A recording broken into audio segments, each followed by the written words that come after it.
Sí. preparé para compartir hoy con ustedes una charla que la denominé Rosario Fugaz.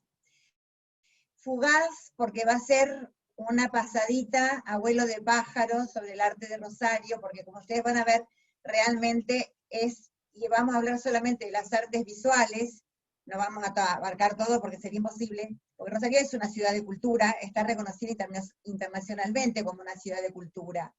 Y precisamente en estos momentos se está desarrollando el Festival Internacional de Poesía de Rosario, que es un festival muy prestigioso en el mundo, donde han asistido y siguen asistiendo este año vía web, poetas importantísimos de todo el mundo, y por supuesto poetas de Argentina y poetas de la ciudad de Rosario. Es un pequeño hito en el día de hoy, de entre muchas otras cosas que hay. Y también Fugaz, porque le robé un poquito de un pedacito del título a un evento que después les voy a comentar, que se hace en la Semana del Arte en Rosario. Así que esto es Rosario Fugaz, una vuelta por el arte rosarino. Bueno, este arte, a ver, digamos, pensemos, ¿cuándo nació? Bueno, nació de la mano de los misioneros que estuvieron aquí en la provincia de Santa Fe. Ellos estuvieron a partir del siglo XVI, pero la consolidación del arte como una, digamos, institucionalidad del arte, la vamos a encontrar en el siglo XIX, en el inicio de algunos centros de actividad cultural. Y no es casual que hablemos de los movimientos religiosos, porque precisamente en San José del Rincón se realiza lo que se llamaría la primera muestra de dibujo formal. Siempre había, bueno, por supuesto, en los conventos, en los hogares de esa época, gente que dibujaba, pintaba, pero formalmente como una muestra, el primer antecedente del siglo XIX, en San José del Rincón, que queda muy cerquita de Santa Fe. Allí el padre Francisco de Paula y Castañeda fue el que organiza esta primera muestra y estas primeras actividades de taller. Y de allí surge una discípula de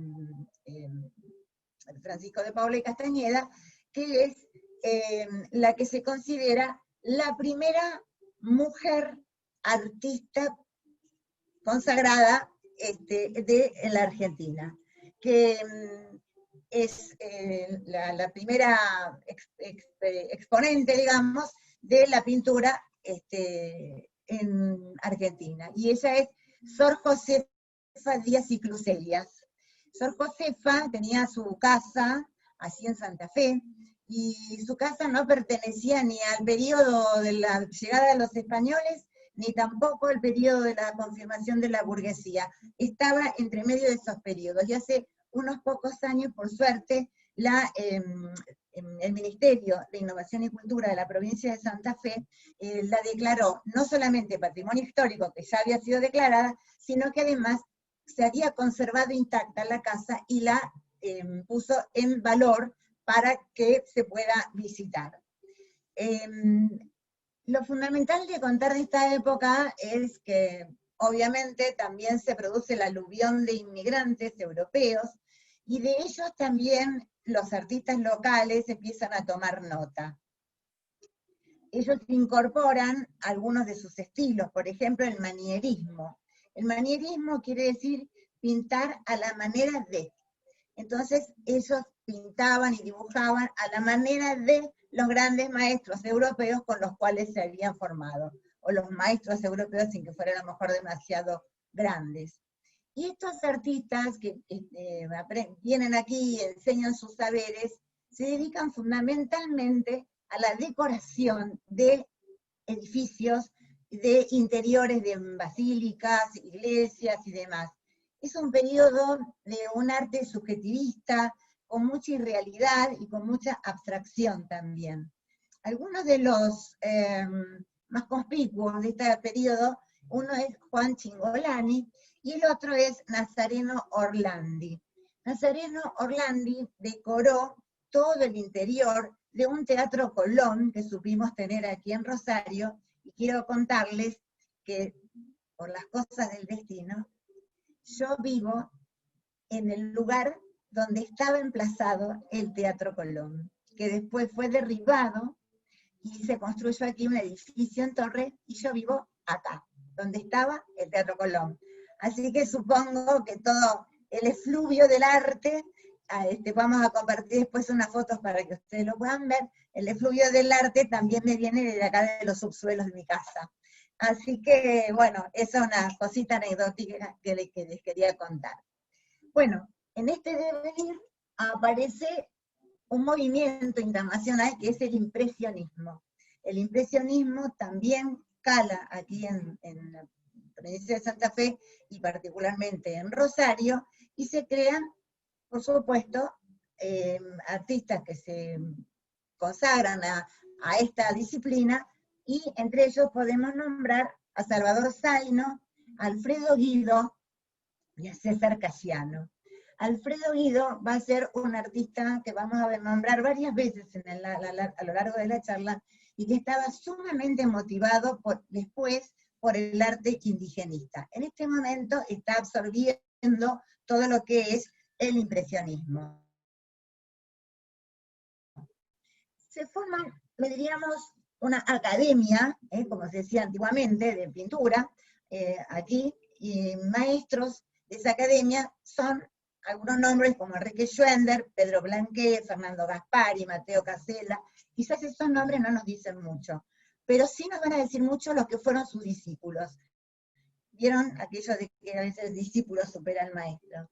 Estos maestros eran academicistas, traían su arte, impulsaban todas las corrientes que en ese momento estaban en boga en otros lugares del mundo, y discípulos de estos grandes maestros fueron Alfredo Guido, Augusto Schiavone, Tito Benvenuto y Emilia Bertolé, que es un nombre que nosotras las mujeres aquí en nuestra provincia reivindicamos con mucho énfasis, porque no solamente fue artista plástica, sino también poeta y educadora. Realmente una figura impresionante de la cultura de Rosario de esa época. Bueno, en este avatar de los tiempos, en 1900 aparece, bueno, por supuesto, estos maestros, le vuelvo a nombrar a Alfredo Guido, y de Alfredo Guido vamos a ver una fotografía del interior de una casa que se llama la Casa Fracassi. Es una casa que vos, Ana, debés saber muy bien cuál es, porque está en Corrientes y San Luis.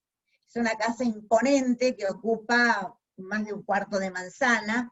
Los interiores son tapices realizados por Alfredo Guido.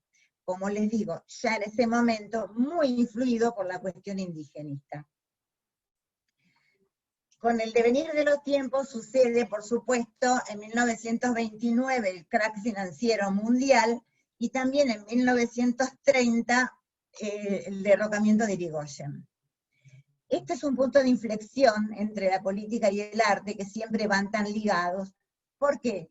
Porque en ese momento los artistas que estaban trabajando, entre ellos los que acabo de nombrar, empiezan a tener una conciencia social del arte. Es decir, el arte deja de ser un capítulo de estudio intelectual o decorativo para transformarse en algo vinculado muy íntimamente a la cuestión social y política. Ustedes imagínense lo que es Argentina en 1929, post-crack financiero mundial y post-caída de Irigoyen. Realmente un momento que requería desde el arte y desde la cultura en todos sus planos un compromiso. Había que decir algo al respecto.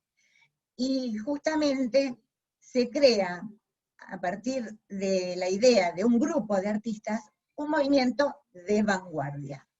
Un movimiento que va a romper con el academicismo de los maestros que acabamos de nombrar, porque va a poner justamente el arte al servicio de lo social, al servicio de la gente. Y entonces se crea una institución que se llama Mutualidad de Estudiantes y de Artistas. Uno de los impulsores de esta mutualidad es Manuel Musto. que también es un nombre extraordinario en el panorama cultural de nuestra ciudad.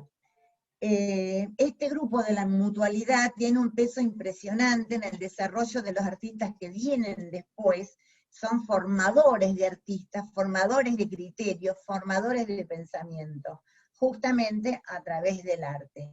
Están absolutamente opuestos a la idea de la academia y del conservatorio, y generan un proyecto estético, que como les decía recién, está vinculado al proyecto político íntimamente.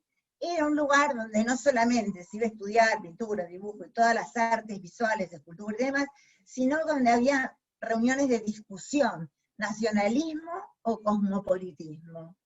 ¿Qué correspondía mejor para nuestro país? Este país, este momento que estaba justamente recibiendo tantos inmigrantes europeos, y si estaba bueno recibir esas influencias, o si había que trabajar directamente un proyecto estético propio. Y arte y sociedad ya acaban a quedar absolutamente unidos y no van a disociarse más por mucho tiempo, a pesar de que hay otras escuelas que van a venir después. Algunos de los referentes de este periodo son Manuel Ferrer Dodero y también Leónidas Gambartes. Ahora ustedes van a ver que vamos a ir entrando en nombres que o lo han visto en el Museo de Bellas Artes de Buenos Aires, que es tan importante, o han escuchado hablar. Por ejemplo, de Ferrer Dodero y Leónidas Gambartes tienen obras en distintas colecciones de distintos lugares del país. Este grupo de la mutualidad, con este rupturismo, también va a generar la intención, como ellos habían roto con la academia, de generar un lugar de estudio y de aprendizaje de las artes visuales que fuera libre. Entonces, se establece, no como una institución en ese momento, que fuera a dar un título de nada, sino simplemente a promover la creación. Y ese es el espíritu que aún hoy, a sus 75 años de vida, inspira a la Escuela de Artes Visuales Manuel Musto, que funciona ¿dónde? En la casa de Manuel Musto, porque Manuel Musto murió a los 40 años, muy joven, habiendo sido gran maestro, a pesar de su juventud, y al fallecer dona su casa para que se cree un instituto de aprendizaje de las artes visuales. Y es así como queda formalizada esta escuela. Pero además, este movimiento va a dar origen a otra escuela que se llama hoy por hoy la Escuela Provincial de Artes Visuales. Es decir, que no solamente el grupo que funciona como Escuela Municipal de Artes Visuales Manuel Musto en la Casa de Musto, sino que además son piedra fundamental de la creación de la Escuela de Artes Visuales Manuel Belgrano, que hoy por hoy depende de la provincia de Santa Fe, y que es una de las dos grandes instituciones, junto con la Universidad Nacional de Rosario y su Escuela de Bellas Artes, quienes otorgan los títulos formales para quienes transiten por sus espacios.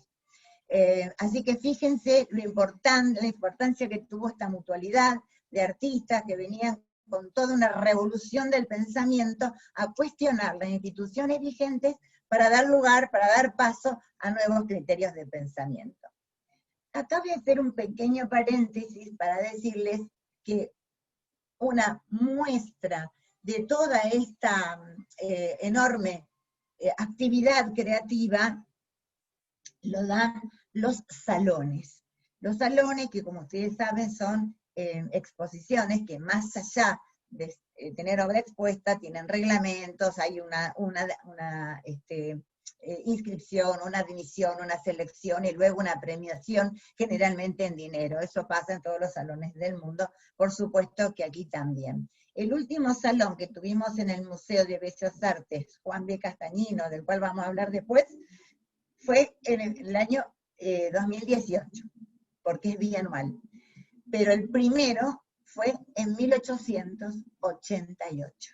Así que miren qué trayectoria tienen los salones de Bellas Artes en Rosario.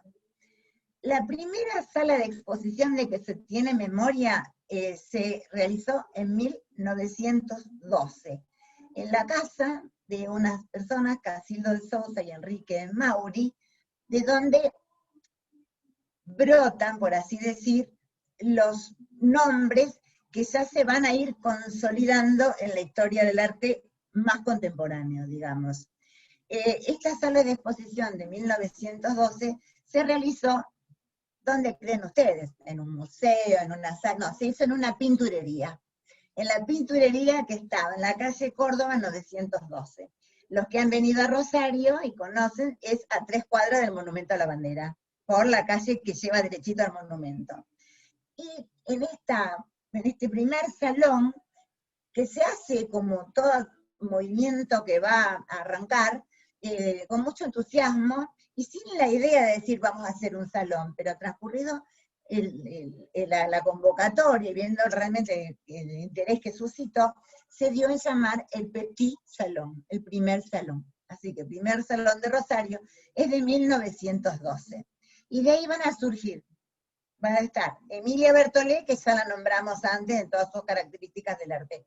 Alfredo Guido, que ya lo nombramos antes, como ven, Alfredo Guido era un hombre sumamente interesado en todas las corrientes y en todos los movimientos. Herminio Blota, nuestro conocido Manuel Musto, del que hablábamos recién, y Gustavo Coyet, que es uno de los grandes maestros de la pintura santafesina.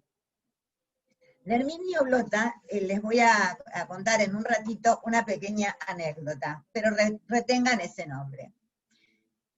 En lo que se llama la Biblioteca Argentina, que fue un núcleo de intelectuales y de gente de la cultura y de gente de la burguesía rosarina que se creó para generar justamente opciones culturales en la ciudad, se hace una muestra de arte, y es la primera vez que una muestra de arte rosarino va a Buenos Aires, que se muestra en Buenos Aires. Estamos hablando más o menos de 1918, hace un rato. Y interesante es recordar que, por ejemplo, una de las principales galerías de arte de aquella época fue la Galería Whitcomb, de la cual hay una en Buenos Aires. Ya en 1905 la Galería Whitcomb de Buenos Aires había sido declarada Patrimonio Histórico. De manera que tener una Whitcomb entre nosotros acá en la ciudad era sumamente importante. Y el gerente de esa galería se llamó Rómulo Renom, que después va a dar origen a una de las más prestigiosas galerías de arte de la ciudad de Rosario. Entonces, en esta galería se arma nuevamente un salón que se va a denominar Salón Nexus. En él ya vamos a escuchar nombres como Berni, Banzo, nuestro conocido Musto, otra vez Alfredo Guido, y Luis Ugrard, que es otro gran representante de la pintura argentina, que en ese Salón Nexus va a sacar el primer premio. Fíjense ustedes cómo se va consolidando un grupo de artistas visuales que está siendo troncal para todo lo que sucedió después. En 1917, fíjense ustedes, el año de la Revolución Rusa, el derrocamiento de los zares, para que nos ubiquemos históricamente, se realiza el primer Salón de Otoño, una tradición que permaneció durante muchísimos años en Rosario y que por supuesto concitaba el interés no solamente de los artistas, sino también de toda la burguesía que se estaba gestando en la ciudad de Rosario. ¿A raíz de qué? A raíz de nuestra espectacular relación con el río y con el puerto, y también con el campo. Entonces, el perfil de Rosario viene de la burguesía agrícola y agroexportadora, esas fortunas que además querían participar de la vida cultural de la ciudad, y entonces allí se acercaban para generar este tipo de instituciones. este Salón de Otoño se creó por la Asociación Cultural El Círculo, que después va a dar origen al Teatro El Círculo, que es el que sigue en pie, y es maravilloso, tan maravilloso como el Colón que había acá donde yo vivo, y que, bueno, fue sede del Congreso de la Lengua, no sé si ustedes recuerdan, hace unos años atrás. Bueno, en este primer Salón de Otoño, el primer premio lo gana una obra que está, por supuesto, en el Museo de Bellas Artes Juan B. Castañino, que se llama Riña de Gallos. Ahí tenemos ahí una fotito para mostrar después con Lili, si quieren ahora enseguida que les cuento esta anécdota, que les dije, recuerden el nombre de Herminio Blota. Herminio Blota fue un escultor, junto con Gianni Nassi, crearon, les cuento esto para las que no hayan venido o no tengan el dato preciso, frente a la Plaza San Martín, que está en el corazón de la ciudad, funcionaba antiguamente la jefatura de policía. Es un edificio de estilo grecorrománico, con columnas, a ver, como medio parecido a la Facultad de Derecho de Buenos Aires, una cosa de ese estilo. Y está coronado el edificio por una cuadriga, es decir, una cuadriga de los romanos con una auriga, que es el que guía la cuadriga, y justamente habla de imponer el orden. Ese es el sentido de esa escultura. Bueno, Herminio Blota, junto con Gianni Nassi, fueron los creadores de ese imponente grupo escultórico, que ahora seguidita lo vamos a ver en fotos. Pero además, Herminio Blota fue un escultor que sembró las plazas y parques de la ciudad con esculturas, y también quiero que tomemos conciencia del momento histórico en que esto se desarrolla. ¿Por qué? Porque se traían los bloques de mármol, a veces se trabajaba con molde, y todas las esculturas eran, como ustedes ya saben, bastante imponentes, pero se llevaban a mano. Por ejemplo, en el Parque de la Independencia, que es hermoso y está justo enfrente del Museo Castañino, hay un busto de Beethoven, que es muy representativo y es muy perfecto, y que bueno, justamente para emplazarlo en el parque, un grupo de amigos lo llevó al hombro y lo dejó emplazado en el parque. Todo esto para contarles que el arte no es esa cosa bonita que uno cree que es, sino que lo que dijo Churchill, sangre, sudor y lágrimas. Ese es el marco en el que se desarrolla generalmente hasta el día de hoy el trabajo artístico. Por supuesto, después recompensado en la mayoría de las veces por comentarios, por críticas, por tener afortunadamente muchísimas de las obras de nuestros artistas en museos de todo el mundo. Cuando quieras. Dale, ¿querés pasar algunas fotitos? Le vamos a pedir a Martita, que no la veo ahora, a ver si no la puede pasar. Marta, ¿estás? Ahí va la primera. Bueno, esto es Riña de Gallos. Esto es Riña de Gallos, la obra, fíjense ustedes la maravilla que es las facciones, la ropa, la vestimenta, los gallos, el ambiente que está recreado por esta obra que obtuvo ese primer premio en el Salón de Otoño, que la obra pertenece al artista Jorge Bermúdez. Fíjense ustedes la riqueza de los colores, la riqueza pictórica y todo el entorno, hasta los más pequeños detalles que la obra nos muestra. Y por supuesto pertenece, está en el Museo de Bellas Artes Juan B. Castañino, del que les voy a hablar ahora enseguida. ¿Tenemos algo más? Tenemos que tener. Bueno, este es el Teatro Colón, este es el teatro que estaba donde yo vivo. Y yo alcancé a verlo porque se derribó en 1958. Yo era un bebé, les aviso, pero bueno, quiero decirles que tengo un reflejo en la memoria de haber visto este teatro donde cantaron artistas de primer nivel, entre ellos Caruso, de todo el mundo y tenía una acústica preciosa. Luego, el propietario de los terrenos lo hizo demoler entero. Una pérdida del patrimonio impresionante que nos causa dolor de solo pensarlo. Bueno, este es el interior de Casa Fracassi, la obra pertenece justamente a Alfredo Guido.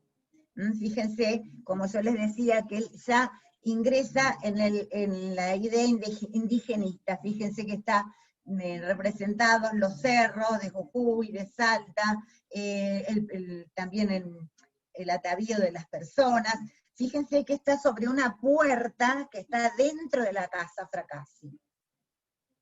Se han hecho recorridos históricos, bueno, este es uno de los trabajos, se han hecho recorridos históricos en la Casa Fracassi.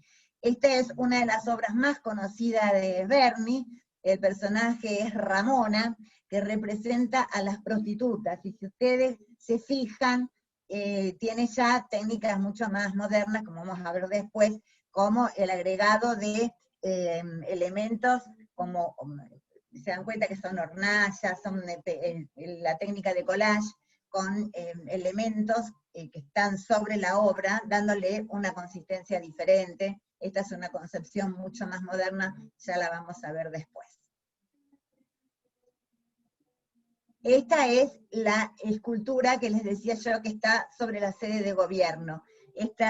La persona que está allí imponiendo justicia es el auriga que dirige la cuadriga de 4 caballos. Si ustedes se fijan, la posición de las patas de los caballos no hay una igual a la otra, ni las crines, ni la expresión de la cara de los caballos. Fíjense que pareciera que van como bebiendo sediento, digamos. ¿No es cierto? Está hecha totalmente en mármol. Es una exquisitez y corona, como les digo, este edificio. Rosario tiene muchos edificios de esa época coronados por esculturas importantísimas. Una que no vamos a ver hoy porque es imposible recorrer todo, son las gemelas del Palacio Minetti, un edificio Art Nouveau completamente, que habría que hacer una charla solamente de ese edificio, de lo maravilloso que es. Bueno, esta es una obra de Julio Banzo, que ya lo empezamos a nombrar recién, y les quiero mostrar algo que para mí es un orgullo, que es esto. Vamos a ver si me da sin los brillos. Bueno, esta soy yo entrevistándolo al maestro Julio Banzo en su taller. Una experiencia maravillosa, ya estaba grande, y una cosa muy hermosa es que permanentemente hablaba de su esposa, Rosa Wernicke, que ella había fallecido y que era poeta. Fue una entrevista estupenda que hice en los tiempos en que trabajaba con Fontana Rosa, para ligar todo. Bueno, la figura del tango es una de las figuras más caras al interés de Julio Banzo, pero aparte fue dibujante, por supuesto fue maestro, tuvo un taller extraordinario donde surgieron artistas realmente muy valiosos que son contemporáneos nuestros, ¿no? Que luego los vamos a nombrar. Bueno, también fue un muralista. La Galería Rosario de Rosario tiene 3 murales de Banzo, enormes, con 3 metros de altura. Él se especializó mucho en la figura humana, y sus discípulas trabajan mucho la figura humana. Bueno, esta obra, bueno, si me pasas a la siguiente, te digo una cosita. No, a las que siguen. La otra, esa. Esta es justamente, fíjense, bueno, se volvió para atrás. Esta es justamente la primera reseña impresa que hay de una exposición, justamente de Antonio Berni, en el Salón Whitcomb que decíamos recién. Es algo que está rescatado de esos recuerdos de familia, y bueno, y por suerte lo podemos tener aquí para verlo, y bueno, y ver cómo en su momento el diario La Capital, que es el decano de la prensa argentina de nuestra ciudad, había publicado esta muestra de Berni en el Salón Whitcomb, del que les contaba hace un ratito. Bueno, esta obra es justamente de de la primera, la que les comentaba recién que fue la primera, considerada la primera artista con firma de la República Argentina y del continente. Fíjense que desde su lugar de religiosa, lo que hace es invocar la imagen del niño al cuidado de una criada negra. Bien absolutamente típico de esta época. Déjenme repasar el nombre del artista, Josefa Díaz y Crucelia, que les había comentado recién. Bueno, esta obra es de ella, y también fíjense ustedes la precisión de los rasgos, la posición de las manos, bueno, el contraste entre el niño y su ama, que refleja justamente la época en que esta obra fue realizada. A ver qué más tenemos. Bueno, aquí está justamente el detalle de las hermosas fotografías que hemos compartido recién.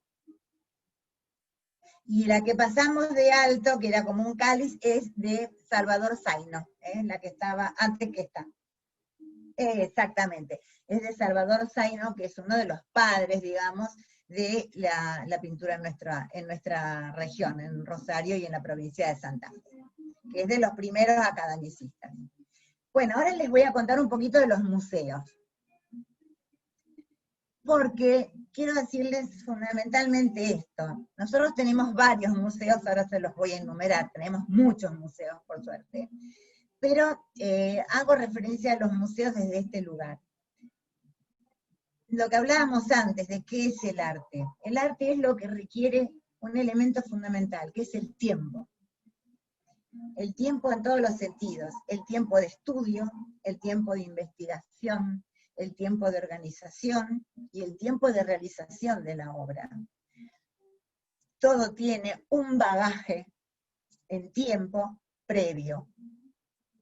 Y a eso hay que añadirle que no es fácil la vida del artista desde el punto de vista de la economía, porque antes, más tarde y ahora, el costo de los materiales para realizar cualquier obra es muy elevado. Entonces, muchas veces implica hacer la obra con grandes sacrificios por parte del artista para verla plasmada.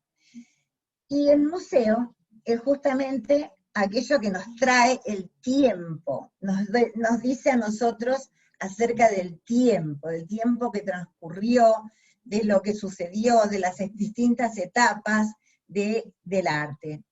Y nos va a llevar a pensar justamente a que el museo, contrariamente a lo que muchos piensan, no es una cosa estática.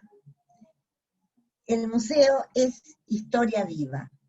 Cuando nosotros entramos a un museo, encontramos las obras, pero a su vez, ¿qué encontramos? El transcurso del tiempo, cómo ha ido modificando el pensamiento, el modo de expresión, las costumbres, ¿no? Entonces, el museo es una historia viva, una historia presente que nos convida, nos invita a conocernos mejor a nosotros mismos y a los artistas que han estado a nuestro alrededor.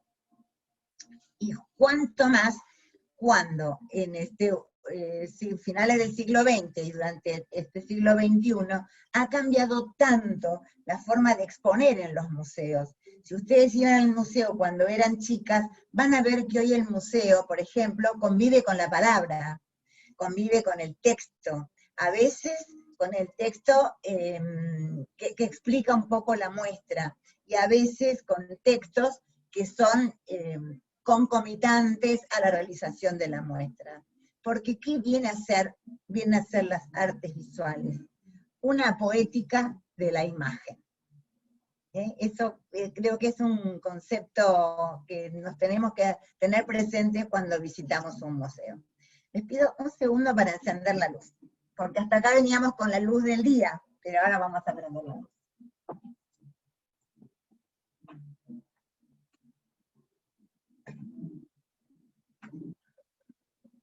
Bueno, Acá estamos. Bien.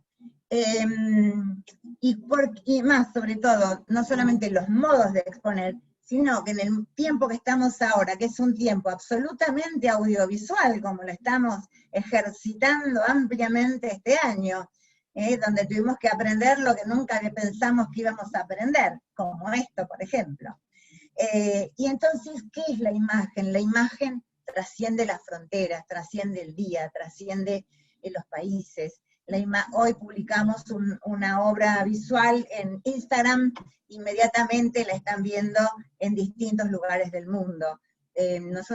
Yo tengo una página, después les voy a contar, de Instagram, de Facebook y demás, donde promociono la obra de los artistas que tienen el agrado o la gentileza de trabajar conmigo.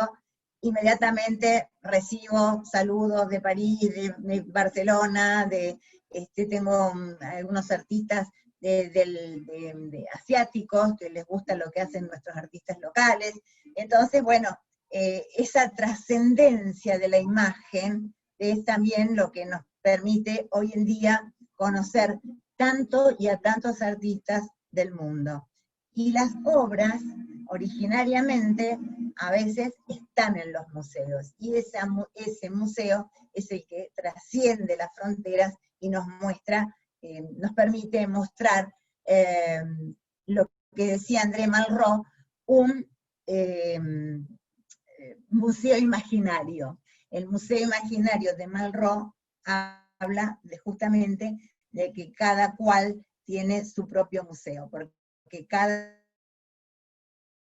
uno de nosotros que percibe la obra en un museo, la percibe de modo diferente. Entonces, a eso se refería André Malraux cuando hablaba del museo imaginario. Y hoy tenemos un universo virtual que nos permite además recorrer los museos por dentro. El fin de semana pasado fue la noche de los museos en Francia, en París, y bueno, y pudimos ir viendo 2 o 3 museos a través de estos medios audiovisuales.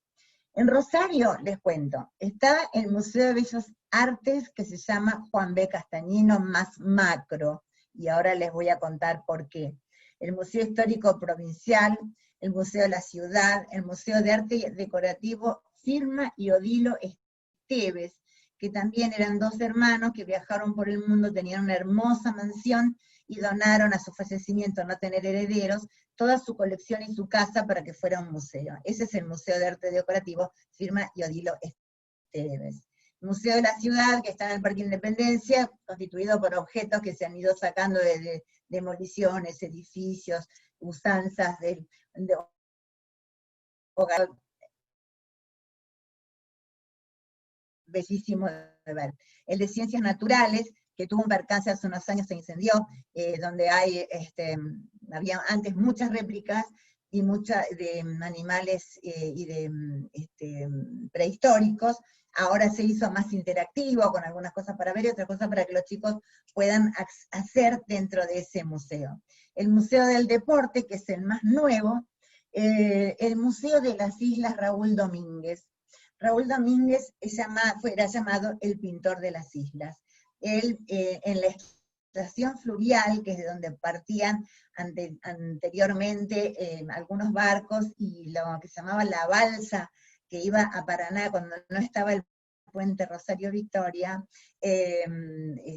todo el interior de la estación fluvial están sus murales, que son extraordinarios, y además hay que reflejan toda flora, fauna, y la forma de vida de la gente de las islas, y adentro mismo hay un museo donde hay objetos y elementos de uso y a lo mejor algunos animales embalsamados, de todo lo que es el circuito de las islas, que en este momento estarían necesitando una manito de ayuda. El Museo de la Memoria, que también es un museo reciente, que se construyó donde funcionó un centro clandestino de detención.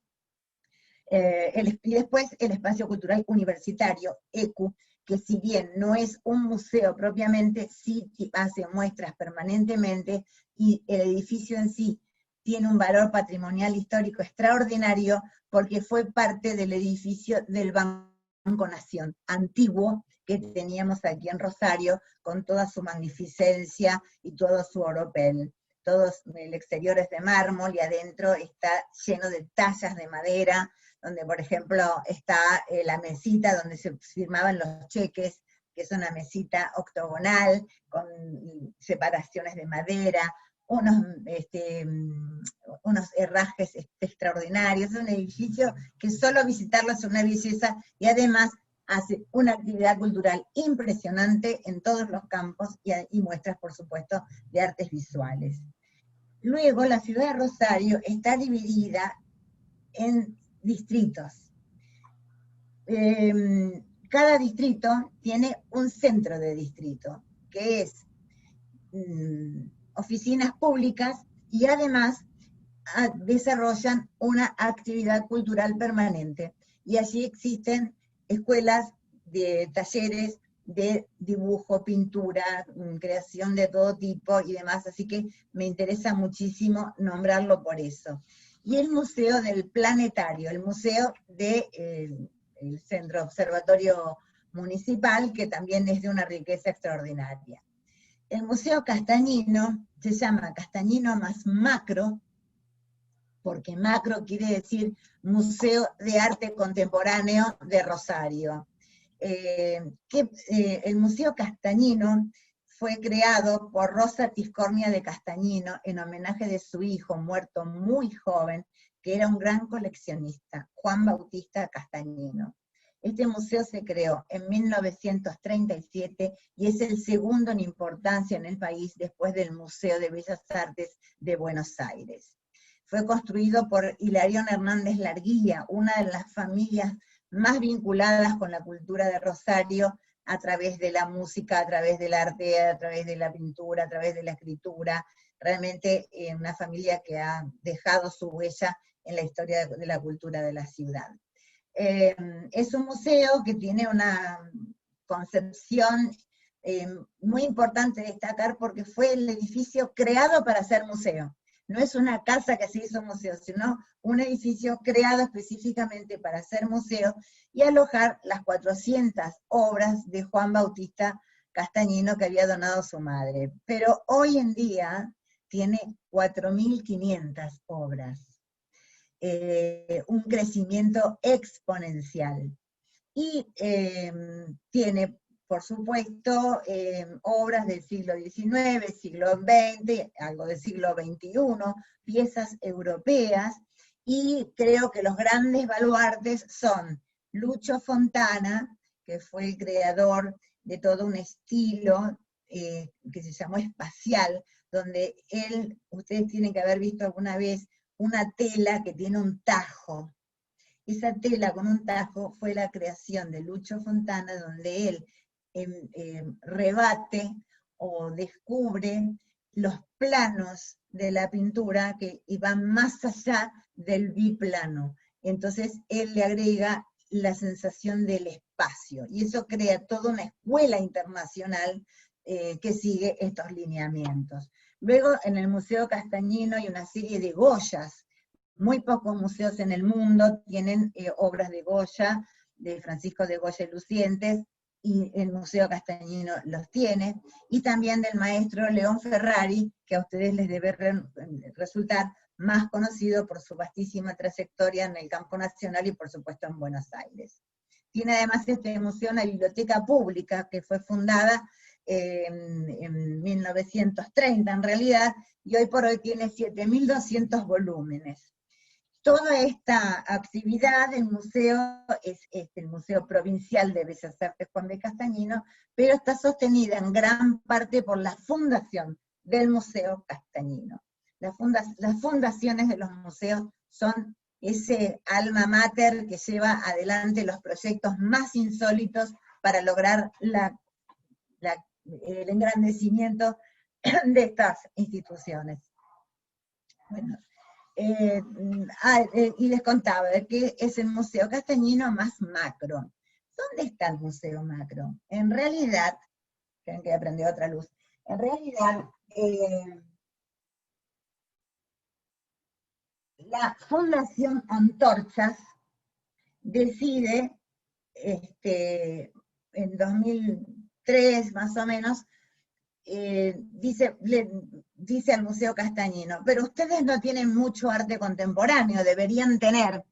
Y les dice, nosotros como Fundación Antorchas, que fue una fundación que apoyó las artes y la cultura de una manera impresionante, dice, bueno, yo les voy a dar 27 obras de arte contemporáneo si ustedes crean un museo de arte, una sala dentro del Museo Castañino de arte contemporáneo.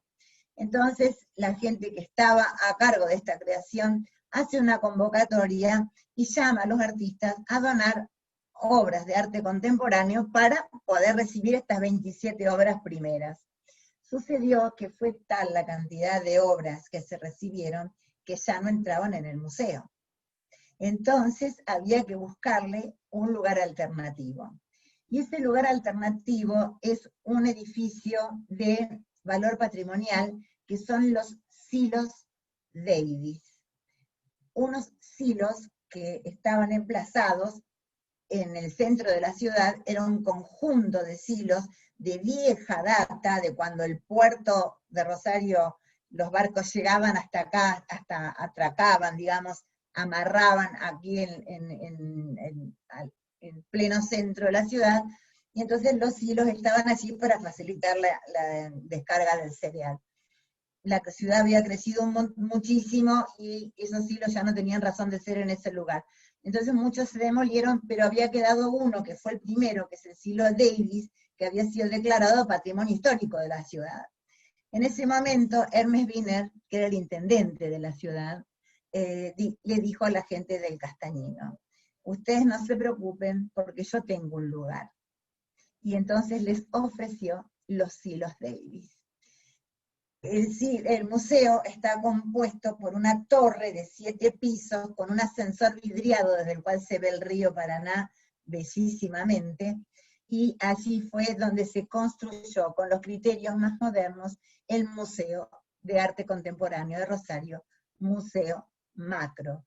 Se construyó con el apoyo, por supuesto, de la fundación del Museo Castañino, con el aporte de muchos empresarios privados y muchas empresas privadas, y venía de alguna manera imbuido por todo lo que fue la generación del Vitela, que de Buenos Aires, que expandió como reguero de pólvora sus concepciones en el arte. Este Museo de Arte tiene, entre otras cositas, la particularidad de que en su constitución, en el reglamento, se estableció que debía cambiar su fisonomía cada 3 años. Entonces, por llamado a concurso. El primer concurso lo ganó Cintia Prieto, que fue la primera imagen que ustedes deben tener quizás del museo, que después vamos a ver, que son los tubos del silo pintados, cada uno de un color diferente. Eso se ha ido renovando, ya van varias renovaciones, y siempre observando la construcción el criterio del silo, digamos, se va mutando su aspecto exterior. Y en cuanto a las muestras, hay de todo tipo, no solamente son cuadros y esculturas, sino también mucha obra que termina siendo efímera, porque lo que se llama el arte efímero, que está por unos días y luego se desarma. Hubo realmente exposiciones hermosísimas en ese lugar. Bueno, y conjuntamente con la creación de este Museo de Arte Contemporáneo, aparecen unas nuevas prácticas en lo que es la relación del museo con la ciudad. Lo que decíamos antes, cómo cambia, cómo el museo es un ente, un ser vivo. Entonces, una de las cuestiones que establece la creación del Macro es la SAR, la Semana del Arte de Rosario. Acá tengo yo un catálogo de la primera SAR, donde se rinde homenaje a los primeros 20 salones de arte de Rosario con sus premiados en cada uno de ellos. Esta Marisa, Semana del Arte del Rosario. ¿Me escuchás? Te comento que ya pasó 1 hora, te falta el PowerPoint, el video final. Queda un montón, pero bueno, no importa, siempre pasa. Yo tengo preguntas. No, y te cierro esto Después. También se creó, junto con esto, lo que se llama la subasta La Fugaz, que de ahí saqué el título de la muestra para la charla de hoy. La subasta La Fugaz, que es una subasta de arte contemporáneo que al primer postor ya enseguida se hace rápidamente la subasta de las obras de arte, que es tan importante. Y además una modalidad que, digamos, que es sacar el museo a la calle, donde muchas veces los negocios de los más importantes del microcentro están intervenidos por los artistas, y no solo los negocios, también a veces las columnas y demás. Todo una movida sumamente contemporánea de exponer y de dar a conocer el arte de la ciudad. Les digo, nos hemos quedado recontracortas de tiempo, pero no quiero dejar de nombrarles algunos grupos, y me gustaría que mostrásemos también las fotos, en todo caso, mientras yo hablo, si quieren las pueden ir mostrando. Hubo numerosos grupos y movimientos. Uno fue el taller de Marcelo Dazo, que fue un dibujante y retratista, del cual surgieron alumnos como Juliano Sandizaga, Cati Tarsitano, Norberto Moretti, María Suardi y el propio Roberto Fontana Rosa, nombres importantísimos, y que iban cambiando la percepción. Bueno, estos son de Juan Grela, que les voy a hablar enseguida. Juan Grela fue el impulsor de uno de los talleres más importantes, les quiero decir que eso tendría que girar, pero son verticales las obras, pero el museo de Juan Grela es el que hace otra gran innovación, porque procura la pureza del lenguaje plástico. Y en su taller, que estaba en la zona norte de Rosario, se trabajó no solamente con el criterio de cada uno individualmente, sino que se trabajó también en forma mancomunada. Hubo un gran respeto por los colegas y por los que estaban estudiando al mismo tiempo. Un respeto por el interés del alumno, aquel que era mejor dibujante, bueno, se le trabajaba la parte de dibujo, que era, digamos, según la disciplina que fuera tomando. Y vuelve la idea de la intelectualización y defensa del trabajo personal, ¿no? Le hacía defender a sus alumnos por qué y cómo habían hecho cada una de sus obras. Galerías de arte en Rosario hubo muchísimas, ahora hay un poco menos, pero hubo muchísimas, sobre todo en la década del 60. Ahí surgen nombres como el de Gustavo Coyet, que algo habíamos nombrado antes, el de Julio Banzo, el de Luis Ugrad, que son los grandes maestros de la pintura rosarina. Otro gran movimiento es el Grupo Litoral, que se crea en 1950 hasta 1958. Este es un grupo que no podemos dejar de nombrar porque tiene poderosas individualidades, pero además forma escuela en el arte del país, el Grupo Litoral. Innovación, investigación, esto es de Coyet, innovación, investigación, el estudio, la discusión, el debate permanente dentro del grupo que integraron el Grupo Litoral, fueron las características de este grupo. Bueno, nombres que les puedo hacer: Leónidas Gambarte, que seguramente enseguida veremos una obra de él, Oscar Herrero Miranda, un gran maestro polifacético, no había secretos para él en las artes visuales.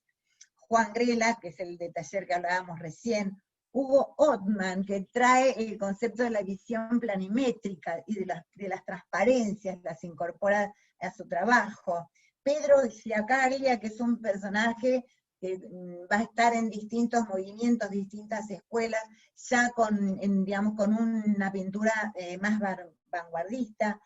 Carlos Uriarte, otro de los grandes nombres de la pintura rosarina. Y llegamos así a vuelo de pájaro, como en un envión, a los años 60, donde, como decía antes, bueno, esto es Oscar Herrero Miranda. Fíjense ustedes cómo ha cambiado el criterio expositivo, el criterio de trabajo, la crudeza con que se manifiesta la figura. Es una figura humana, pero ya no es la figura humana estilizada que nosotros estamos acostumbrados a ver. Acá hay una irrupción de otros contenidos sociales y culturales intelectuales, lo que decíamos hace un rato, la intelectualización de la obra a través de esto. Herrero Miranda es uno de los grandes maestros, falleció joven, su hija, Corina Herrero Miranda, sigue sus pasos y también es poeta. Todo este grupo de los 60 está influido, por supuesto, por el Ditela, por el neodadaísmo, por el pop, para hacerle un referente conocido, Marta Minujín, para que tengamos un contexto del cual estamos hablando, la cultura de los happenings de los años 67 y 68, y cuál es la idea de esta vanguardia de los 60, romper el cerrojo, lanzarse, no reparar en criterios formalistas, sino expresarse de las más diversas maneras. Por ejemplo, se incorporan, yo me había olvidado decir, en la época de la Sociedad Mutual de Artistas Plásticos, se incorporan el collage. Estamos hablando, ahí volvimos a principios del siglo, el collage, la fotografía.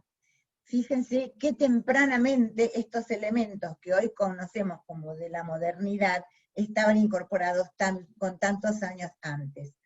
La obra para los artistas del 60 tiene que tener un equilibrio entre lo sensorial, lo intelectual y lo que se lleva finalmente a la tela. Una coherencia entre la persona y su pensamiento y lo que reflejan sus trabajos. Es decir, una unión entre ambos aspectos. Este grupo no era un grupo quieto, era un grupo que se las traía. Entonces, una de las manifestaciones es la creación de un manifiesto que se llamó el Manifiesto de la Cultura Mermelada.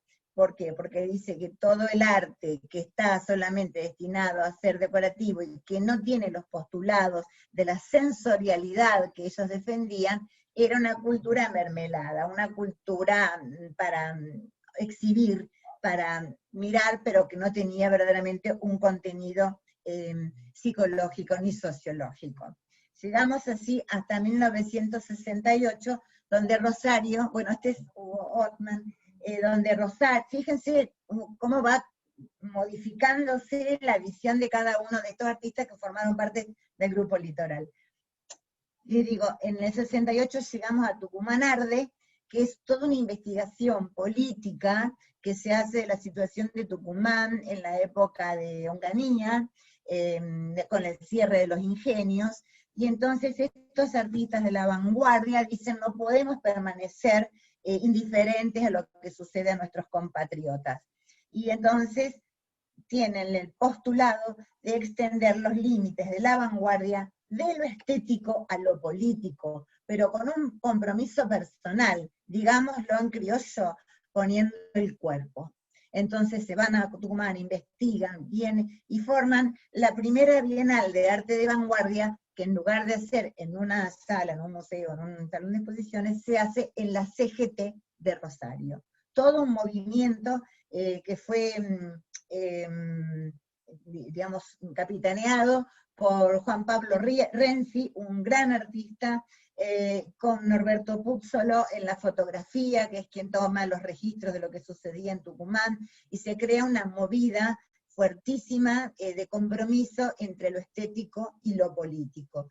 Vendría a ser una contracultura basada en lo social político. Algunos nombres de aquí que seguramente pasarán son Favario, Elizalde, Guilione, Naranjo, que fue director de la Biblioteca Vigil, que es un tema que otro día charlaremos. En 1970 se crea el grupo Rosario. Es un grupo donde van a estar Alberto Machiavelli, que es más joven, Rodolfo Elizalde, Emilio Guiglione, y ese grupo de los 70 recoge esto de la vanguardia y la proyecta en sus propios estilos. Digamos también que luego de esto del grupo Rosario viene el periodo 1976-1983, donde queda un silencio en la cultura. Y bueno, ahí hay todo un grupo que enseguida les voy a mencionar, que venía trabajando y que se siente impelido también a manifestar su opinión, y crean obras de un contexto muy simbólico digamos, del silenciamiento, quizás también traducido en obras de gran tamaño, como para decir, esta es mi voz, yo no puedo hablar, pero lo expreso a través del arte, ¿verdad? Ahora vamos a entrar en eso un segundito. Con 1983 vuelve la democracia, muchos de los artistas se habían volcado a la docencia porque no tenían otros caminos de expresión, y entre ellos quiero nombrar a mi querida Rosa Aragone, una artista maravillosa, que tenemos fotos allí de Rosa Aragone, una artista también a la cual ningún secreto le ha sido, no ha tenido secretos del arte para ella. Julián Usandizaga, un maestro que nos dejó este año, lamentablemente, un dibujante absolutamente inigualable. Hay fotitos así del maestro Usandizaga, maestro del dibujo, pero fíjense la complejidad del trabajo de Usandizaga, ¿no? No sé si alcanzan ustedes a ver. A ver, vamos a ver otra cosita por acá. Todo, donde abra va a ser maravilloso, así que abro sin ver. Ahí. Fíjense lo que son estos dibujos, cargados de simbolismo, de sentido, de opinión crítica. Realmente uno de los grandes maestros que tiene la República Argentina. En esta época de la docencia quiero nombrar 2 o 3 grandes referentes: Marta Greiner, Marta Magnani, y Rosa Aragone, que acabo de nombrar, el maestro Usandizaga, bueno, todos ellos que se dedicaron a la creación de verdaderos caminos en el arte. Quiero contarles que además hay muchísimos talleres de todo tipo. Está la Casa del Artista Plástico, que los reúne a todos ellos. Luego también grupos como el Acuarelistas de Rosario, donde está Lilian Jones, que fue discípula de Julio Banzo, de Shirley Alfano, el grupo de Gestión en Arte, de Elena Belli, Inés Quisera, después también la Sala Labardén, que es un complejo que se ha recuperado para la cultura, que antes era el Ministerio de Agricultura. Y no quiero dejar de nombrar la muestra que se realizó en 2019 en el Museo Castañino, que se llamó Aquellos Bárbaros. Son esos grandes maestros que trabajaron en el periodo de la dictadura, con muchos inconvenientes, pero con la creatividad a flor de piel. Es la puesta en escena, esta muestra que fue impresionante en el Museo Castañino, es la puesta en escena de numerosos artistas que habían permanecido silenciados de alguna manera. Y hay una irrupción de otra manera de dirigirse de hacer la obra y de dirigirse hacia los públicos sin responder a una línea específica. No hay un estilo, cada cual, como había enseñado el maestro Grela en su oportunidad, hace su estilo. Esta muestra propuso un recorrido por expresiones que surgieron en un periodo intersticial, porque veníamos de los grandes maestros y luego del 83 aparecen las nuevas concepciones del arte conceptual y demás, y este grupo enorme de grandes artistas quedó entre medio de esa, por eso decimos que es intersticial, porque quedó en medio de esos dos grandes movimientos. Y refleja la irrupción de lo visual a lo bárbaro, con todas las herramientas intelectuales y materiales para realizar su obra. Realizadas todas estas obras en un tiempo de incertidumbre. Bueno, hasta ahí hicimos un recorrido, pero velocísimo, por eso era Rosario Fugaz. Quiero agradecerles, y para el cierre, agradecerles a ustedes, y agradecerles también a aquellos de quienes yo tomo. Bueno, esta es Mele Bruniard, que es una grabadora maravillosa, que también nos dejó este año, obras extraordinarias, xilografías, grabados extraordinarios, una percepción, como ustedes ven, totalmente diferente, no hay ese estilo que antes venía con el academicismo, ahora hay una expresión neta, individual, propia de cada uno de los artistas. Si tenemos otra, bueno, este es Ballesteros.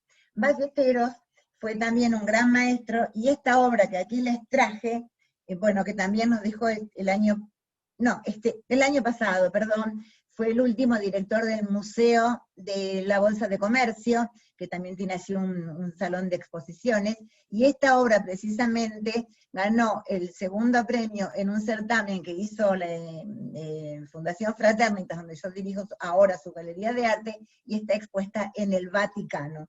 Pero además yo tuve el enorme placer de que el maestro me cediera esta obra para la tapa de mi libro, Solo el fervor alumbra.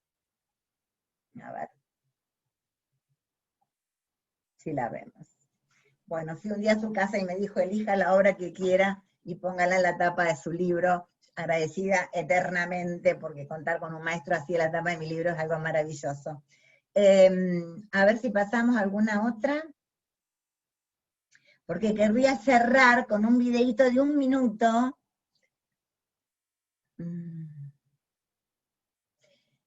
Bueno, esta obra es de Gustavo Collet, que trabajó mucho, fíjense ustedes lo que se llaman los bodegones. No, esta no es de Collet, perdón, me equivoqué.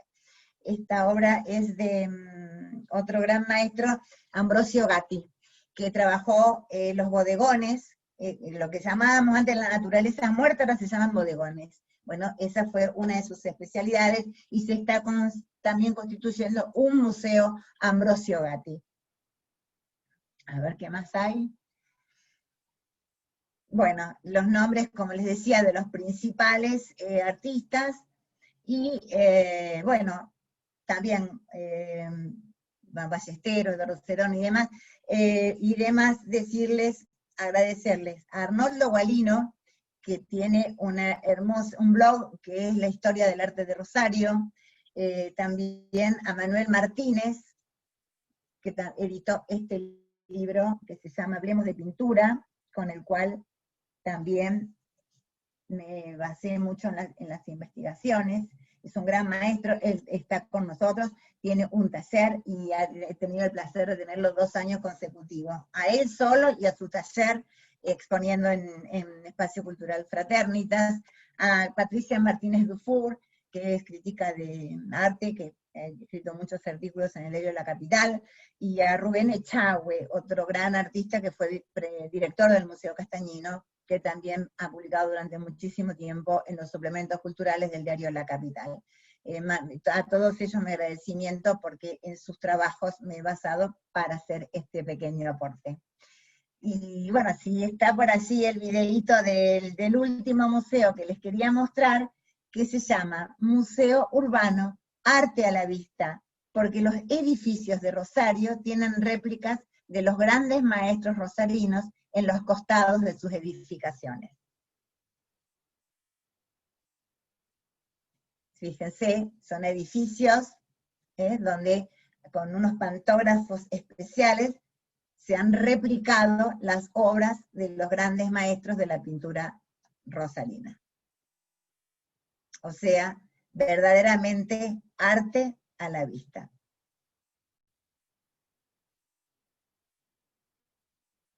Ahí está este Banzo, justamente, que habíamos compartido antes. Esto está tomado con un dron.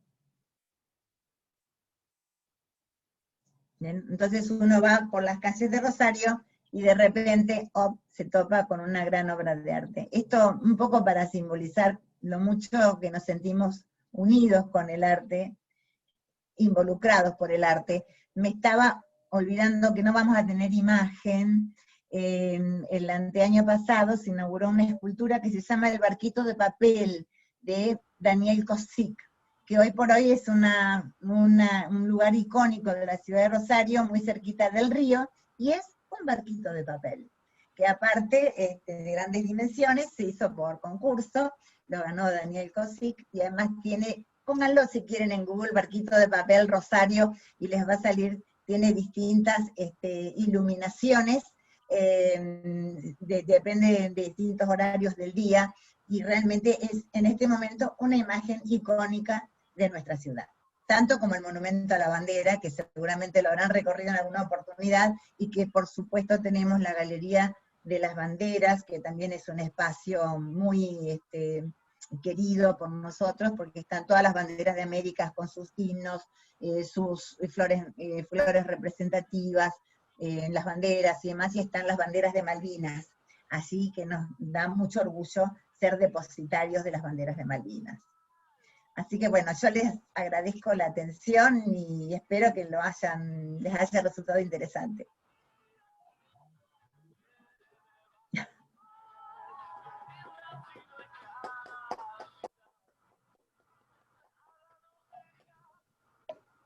Bien, Ana.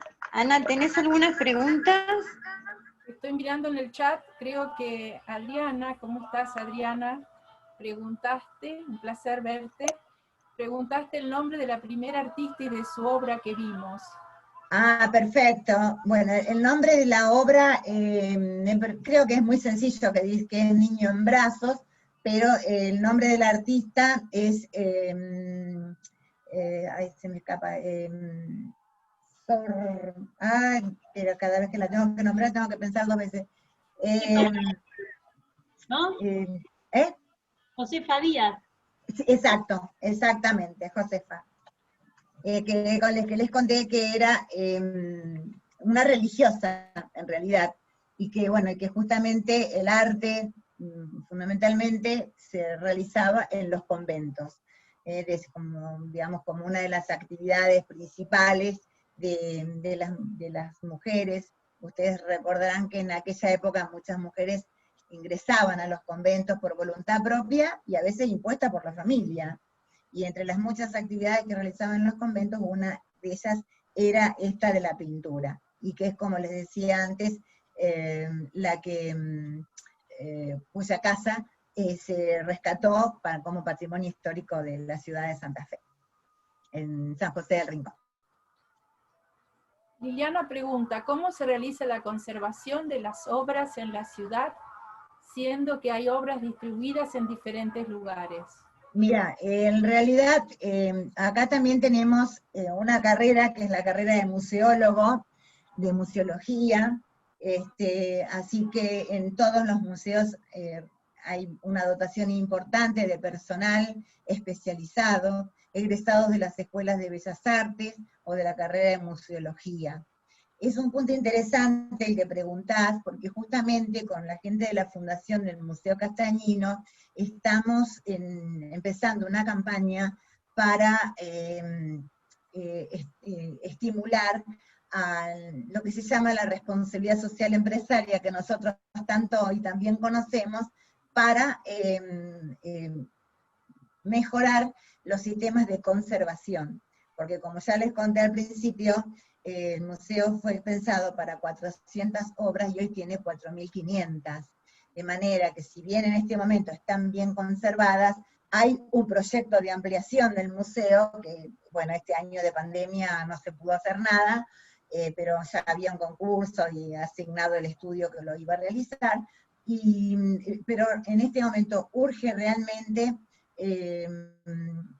enfocarse en el tema de la conservación de las obras. Así que, y después, cada museo tiene, bueno, como son municipales o provinciales, como el Museo Julio Marc, que es el Museo Provincial Histórico, tiene realmente una dotación de expertos entre su personal dedicado justamente a la administración, la organización y la conservación de las obras. En este tiempo de pandemia que quedó tanto tiempo cerrado los museos con todo el tema de sobre todo la pintura, ¿no? No, claro, estuvieron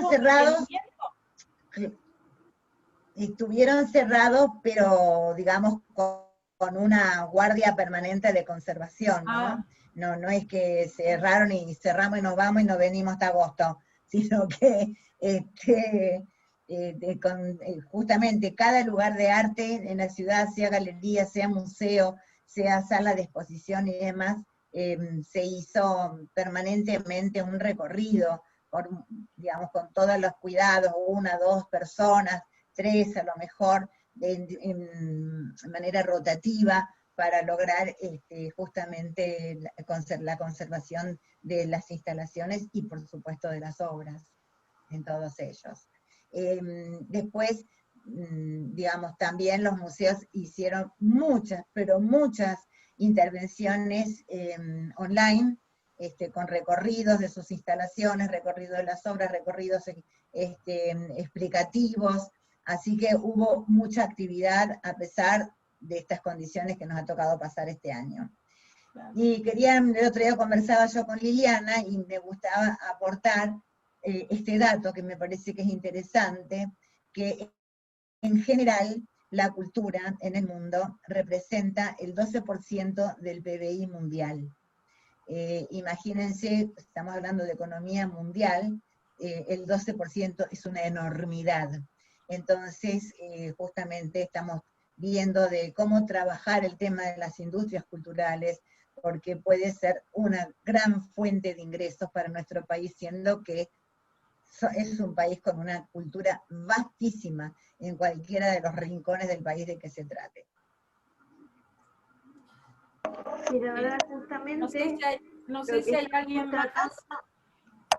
Digo que justamente lo que estamos tratando de hacer es difundir todo lo que sea el arte y la cultura como una forma de desarrollo económico también de Argentina, porque realmente has pasado por unos artistas muy conocidos de Rosario, pero en el país entero hay grandes artistas, incluso muchos desconocidos, que uno se sorprende cuando va a algún lugar y ve una obra y dice, pero ¿de quién es esto? Así que bueno, la idea sería impulsar a nuestros artistas, de alguna manera. Una cuestión que tendríamos que abordar es no solamente la interrelación entre las distintas regiones del país. Yo pertenezco a una asociación que se llama UNAV, Unión Nacional de Artistas Visuales, donde estamos tratando justamente de interconectarnos a nivel país. ¿Para qué? Para conocer la obra, lo que se está desarrollando. Hoy, por suerte, esta tecnología que tenemos nos permite conocernos e interactuar entre unos y otros. Y luego, por supuesto, la exportación de cultura en todos los niveles.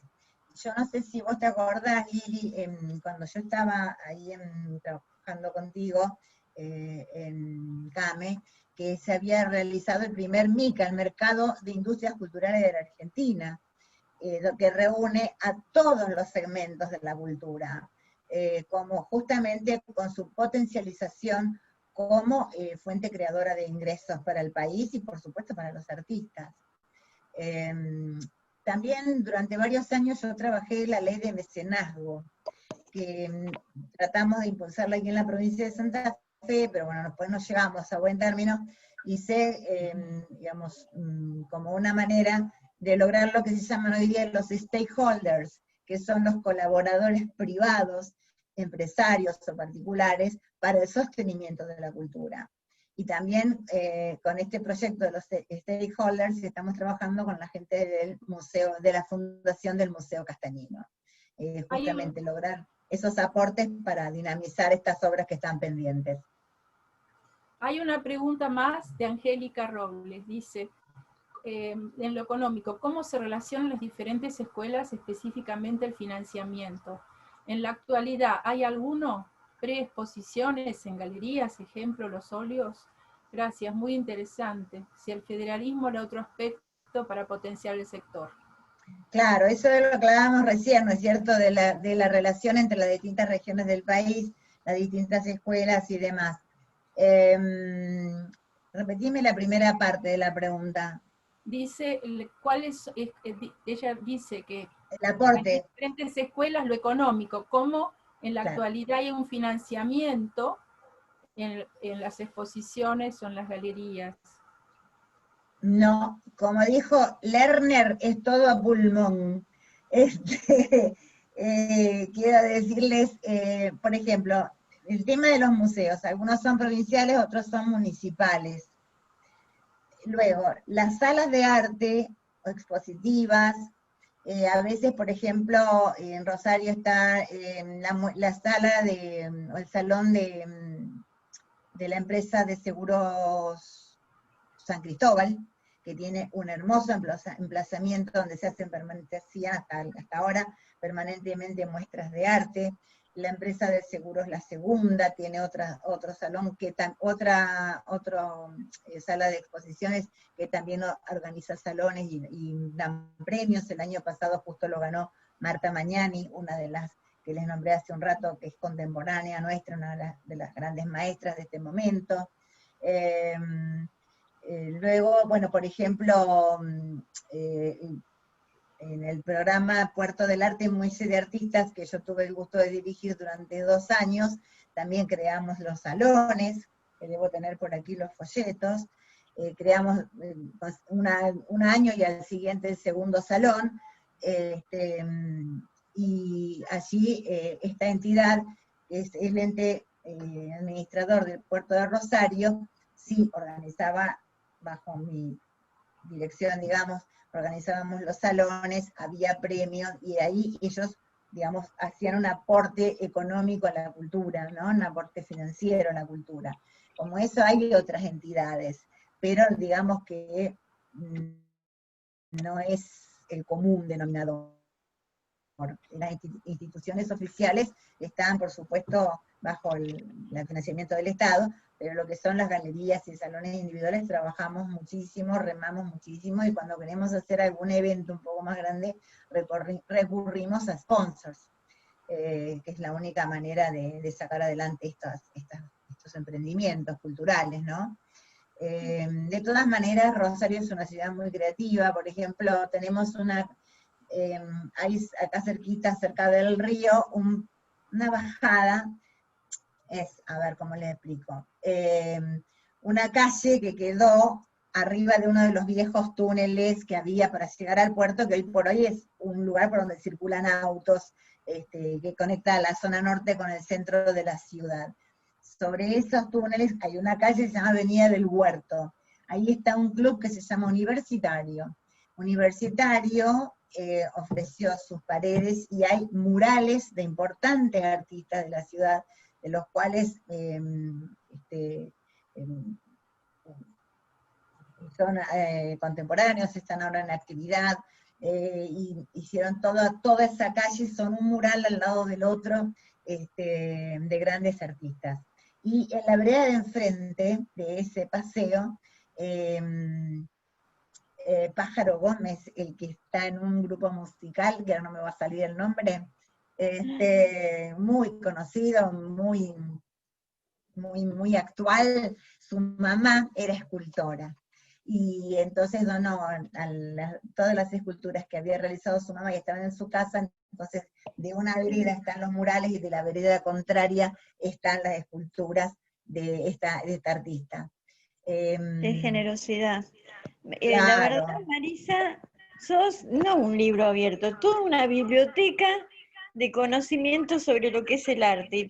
Y el amor con que hablas de Rosario, realmente nos has, como dice uno de los chats, nos trasladamos a Rosario, la recorrimos y nos llevamos el pecho hinchado de arte rosarino. Te Bueno, agradezco muchísimo tu generosidad.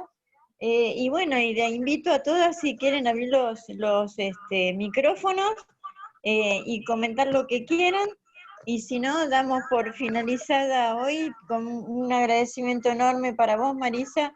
Hace mucho que te veníamos pidiendo la charla. Bueno, muchas gracias. Lo que quieras para despedirte.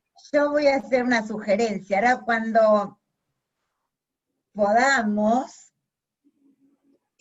podrían hacer un charter, se vienen todas en un colectivo y hacemos un recorrido por todo esto que hablamos recién.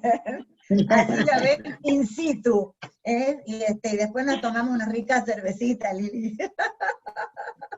También. Un La aplauso. Sos una Muchas genia, gracias. Marisa. Antes de cerrar, un día les voy a preparar una charla sobre las cúpulas de Rosario. Ay, Son Ay, tristísimas también para ver. Bueno, eso quería agregar. Un día les preparo una charla de eso. Gracias. Muchas gracias. Excelente. ¿Alguien quiere presentarse, decir algo? Angélica está pidiendo la palabra. Sí, te escuchamos. No, nada, que me encantó la charla. Ah, bueno. Eso, Igual simplemente no. eso. Me encantó nada más. Muy linda, muy interesante. Liliana, fui Angelina. invitada por la doctora Adriana Rodríguez y Que ya está ahí. realmente me impresionó lo que sabe esta mecenas Marisa, porque es un libro abierto. Mirá, y te digo, y acepto la invitación para ir a ver las cúpulas y tomar la cerveza en Rosario. Y gracias, Adriana, ¿eh? Mil gracias, Adriana, por favor. No, gracias a vos. Porque realmente es espectacular, es poco. Y un aplauso, por Marisa. Muchas gracias. Gracias a ustedes. Evangelina también quiere hablar y Adriana, los dos levantaron la mano. La que amo, que visito muy seguido. De hecho, tengo un pasaje abierto que no pude utilizar porque empezó la cuarentena. Tengo muchos amigos allá en el Museo de los Filos. Tengo una anécdota que me puse a cantar en el 7º piso. Yo no sabía que se escuchaba abajo y viene alguien de seguridad abajo porque no sabía qué estaba pasando. A mí me gusta probar la acústica, yo soy cantante y compositora. Ay, qué bueno. Pero se pusieron contentos igual porque me dijeron que sonaba muy lindo. Y después quería contarles que mi tío fue intendente de Rosario 2 veces y también gracias a la gestión de él como ministro del Interior, el monumento de la bandera está emplazado en lo que son las barrancas de Rosario, porque en un momento se pensaba que había sido el izamiento de la bandera en la isla El Espinillo, que está frente, y bueno, se hicieron todas las gestiones con el Archivo General de la Nación, se presentaron todas las pruebas, y bueno, ahí se erigió el monumento en la ciudad de Rosario. Del monumento les robo un minuto y les cuento 2 cositas. Lo que vos decís, Evangelina, es tal cual, porque iban a hacer una parte de este lado y una parte del otro lado, y de hecho que lo hicieron, pero una enorme crecida se llevó la parte de enfrente, se la llevó el río. Entonces, después hubo una serie de proyectos para hacer el monumento a la bandera, de los cuales quiero aprovechar para decir que entre los muchos proyectos que se presentaron, había uno que era de Lola Mora, la gran escultora tucumana, que justamente hace 3 días atrás fue el Día del Escultor en homenaje a Lola Mora. Lola Mora vivía, mírenlo, esto es fascinante, hoy no lo haríamos ninguna, yo creo. Lola Mora vivía en Italia, se hizo llevar a su estudio el mármol, hizo una cantidad de imágenes, por supuesto que mucho más grandes que el tamaño humano, en mármol, para el proyecto del monumento a la bandera. Pero ¿qué pasa? Que Lola Mora vivía en Italia y era una open mind. Cuando las esculturas llegaron acá, las bocharon porque estaban muy desnudas. Entonces Marisa, Raquel las pobres esculturas anduvieron de aquí para allá durante 50 años, a veces en depósitos que no se sabía ni dónde estaban, a veces desparramadas en distintos parques y plazas, hasta que finalmente se concreta la finalización, esa es otra charla, el monumento a la bandera, otra charla, se concreta la finalización del monumento a la bandera con un pequeño puentecito sobre un estanque artificial, y ese estanque artificial que tiene un agua que siempre está corriendo, porque significa el fluir de la historia. Allí se emplazaron las estatuas finalmente de Lola Mora, que llegaron después de tantísimo tiempo a su lugar correspondiente. ¿No me decís, Evangelina, quién fue tu tío? ¿Quién es? ¿Quién fue? Miguel José Culaciati. Ah, sí, pero yo soy amiga de su descendiente, de Miguelito, Él que era también mi es tío poeta. de mi tío Que es poeta igual que yo. Así Ah. que, sí, por supuesto. Culaciati fue uno de los grandes intendentes de la ciudad de Rosario, de los más Bueno, importantes. yo soy Evangelina Culaciati. Ah, mira, como no salía tu apellido. Bueno, placer, Evangelina, entonces. Y cuando venga a Rosario, avísame. Sí, sí, por supuesto. Mi idea, hoy le contaba cuando Liliana me envió la invitación, que mi idea es irme a vivir allá, me encanta. Pero venite. Buenos Aires. Aparte, en la música también acá hay un movimiento descomunal, de música, de escuela, de cantantes, de solistas, de grupos. El sábado se hizo el Liricazo, que fue una transmisión online de los artistas líricos del Teatro del Círculo, que también es, como les digo, el teatro emblemático de Rosario, de los más grandes. Hay otros también, no quiero abundar sobre ello, pero realmente el Liricazo se hizo justamente con todos los cantantes líricos del Teatro del Círculo. Una cosa muy hermosa. Y después tenemos festivales a rolete, festivales cuando son los tiempos normales, muchísimos festivales. Es una ciudad preciosa, tiene muchas peatonales, hay una confitería que creo que se llama Pan y Manteca, que ahí compuse, si no me equivoco se llama así, mi primera canción que compuse en Rosario fue ahí.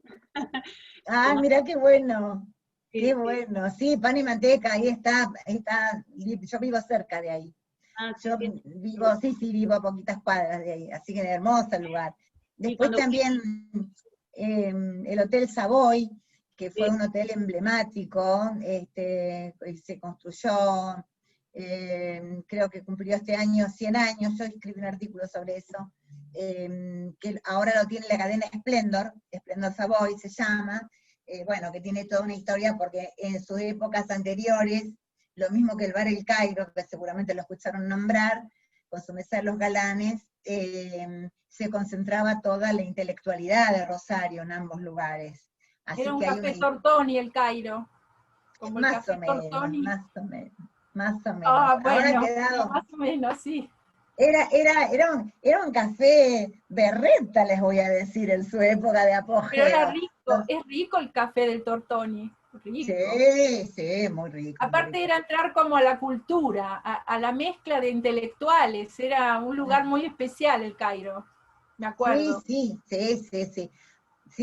conserva parte de ese encanto, lo conserva. Y el bar del Savoy también, el bar del Hotel Savoy también era un centro de encuentro de los intelectuales. ¿No? Realmente, bueno, justamente esto yo que decía antes, la década del 60, que fue una década de una ebullición cultural impresionante. Bueno, por supuesto, la Biblioteca Vigil, que es un párrafo que no tocamos, que fue un gran complejo educativo y cultural. Bueno, digo, realmente, donde tocamos aparece la cultura en primer plano. Adriana también te quiere hablar. Bueno. Muy cortito. Adriana. Gracias.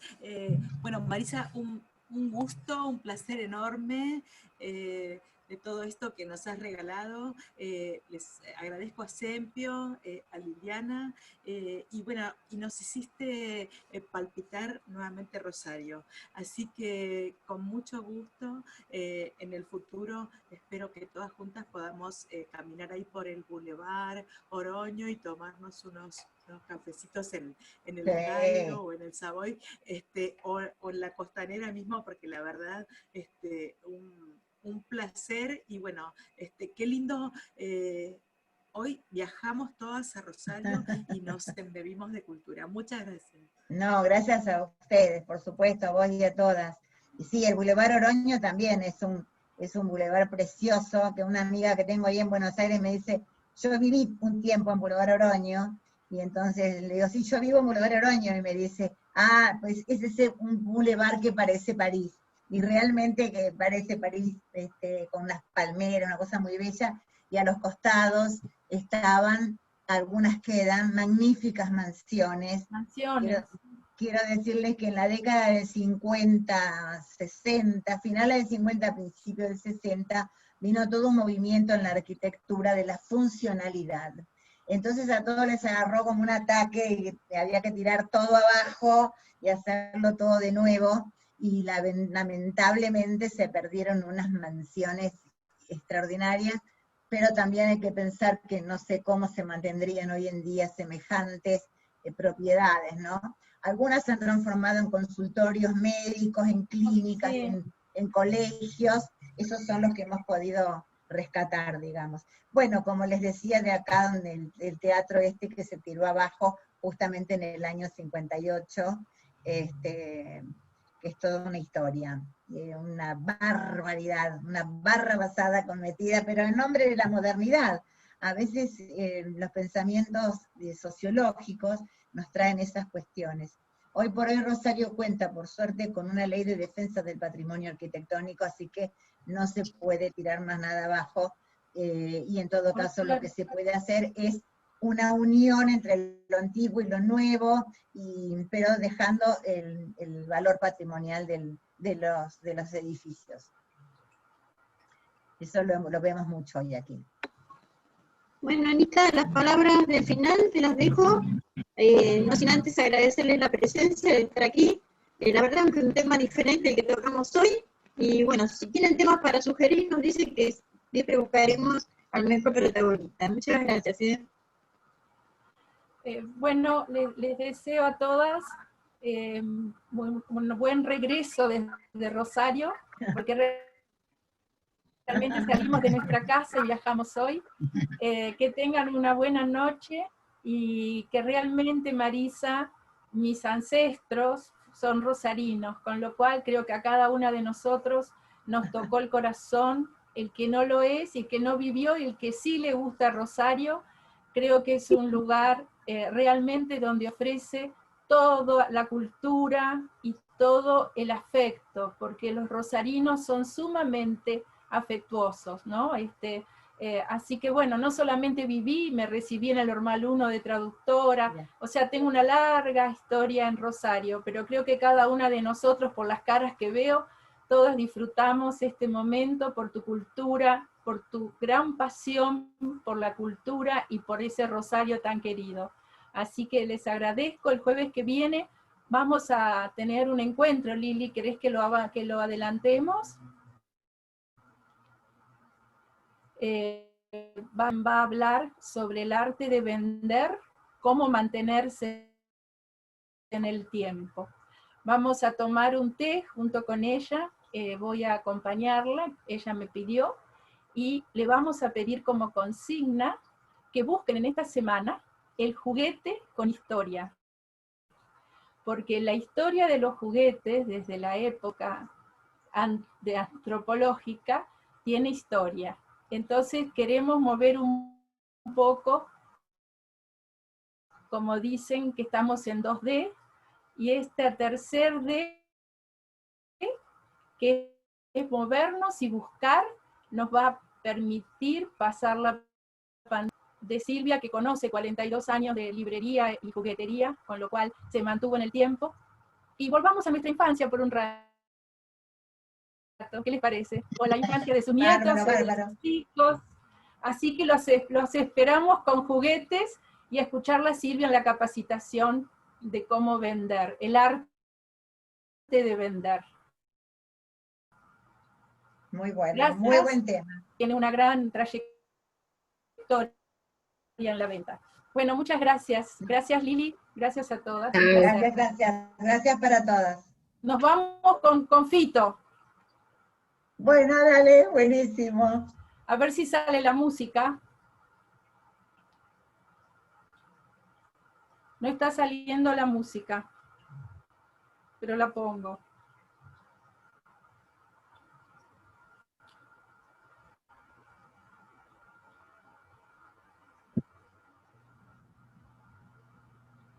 ¿Ven eso de la bandera tan larga? Esa es la bandera más larga del mundo. Qué Se bueno. hizo hasta 2012, en el bicentenario de la bandera. Ahí va, ahí va.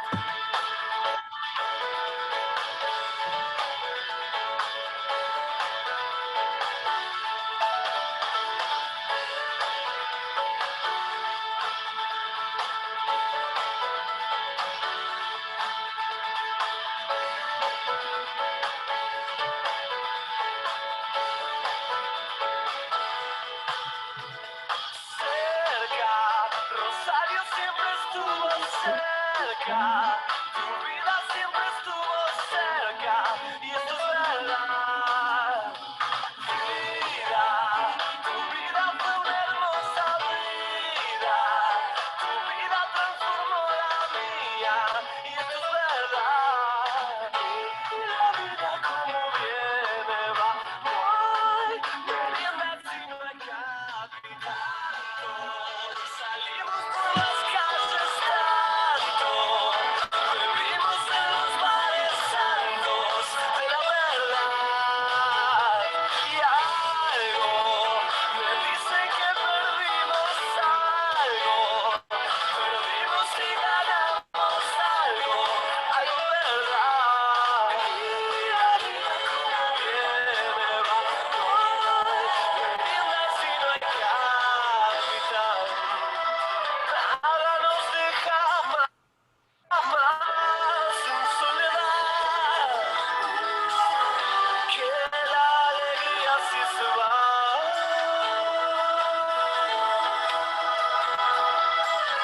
Volar, volar, volar, volar, volar, como es Alberto volar al más allá.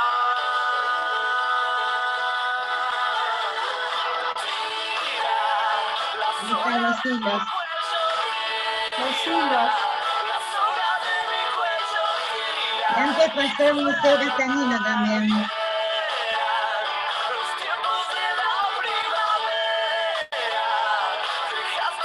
Bueno, me aporto algo. En la playa, el año pasado, este año en realidad en febrero, en la playa, hice la primera muestra de arte en la playa. Nada nos deja más en soledad, que la alegría si se va.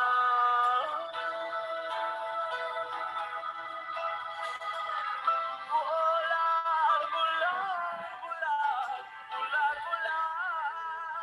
Ahora sí, nos vamos volando. Volar al más allá.